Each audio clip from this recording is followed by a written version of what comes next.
And troubling news now for China's elite. A report released this week by the International Consortium of Investigative Journalists says 22,000 residents of Hong Kong and China are clients of offshore tax havens in places like the British Virgin Islands. By some estimates, as much as $4 trillion have left China since 2000. The ICIJ records show Chinese business tycoons and relatives of the country's top political leaders use these tax havens. Marina is Deputy Director of the International Consortium of Investigative Journalists, and she joins us now on Skype. Marina, thanks for joining us. Hi, my pleasure. Now, you've just published this investigation that you've been working on for more than 3 years in collaboration with journalists worldwide. How many journalists in China, Taiwan, and Hong Kong worked on this project?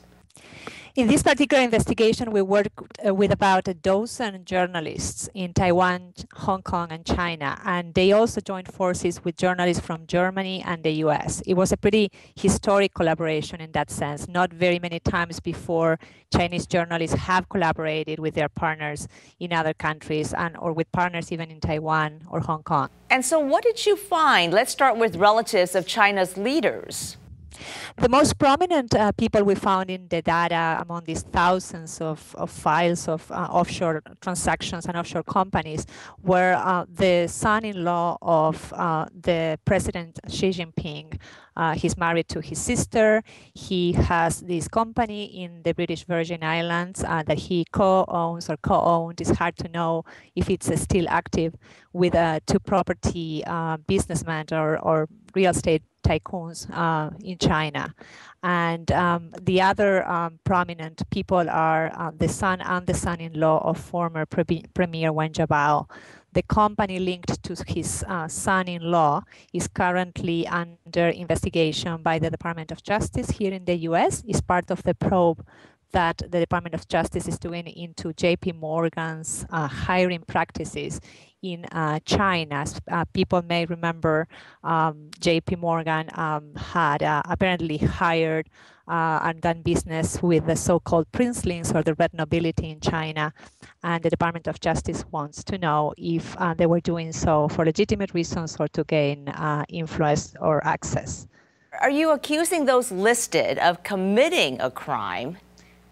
We're not. There are legitimate reasons to have an offshore account, but the reality is that the tax havens exist and thrive on secrecy, basically. So it's impossible to know who is behind an offshore company. What this data allows us to see is for the first time, look inside the secret world and tell people and show people how the world works, who plays in it, which are the big banks and accounting firms that help Chinese elite and elites around the world to do these deals.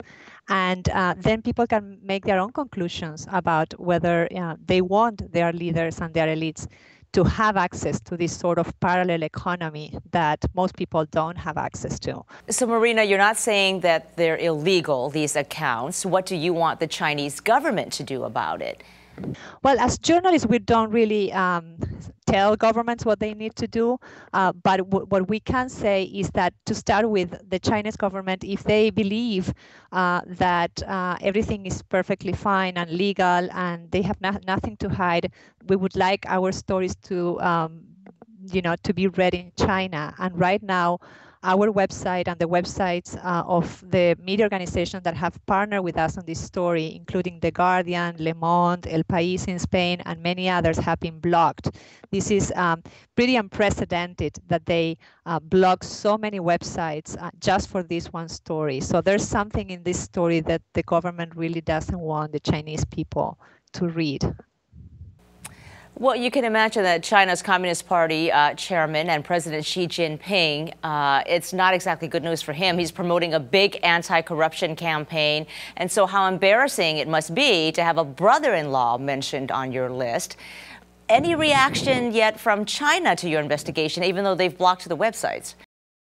A spokesman for the foreign ministry dismissed the stories, saying that they were suspicious about the timing, because as people may know today, the trial of a prominent transparency advocate started in China. And so who knows, maybe the Chinese government thinks that there are links, but we actually obviously personally didn't even know that that trial was going on. So, you know, they are entitled to their opinions. All right. Well, we will see what shakes out of all of this. Thank you, Marina, for joining us. Thank you very much. Marina Walker is the project manager for the International Consortium of Investigative Journalists report on China's offshore clients. You can find more about her on our experts page.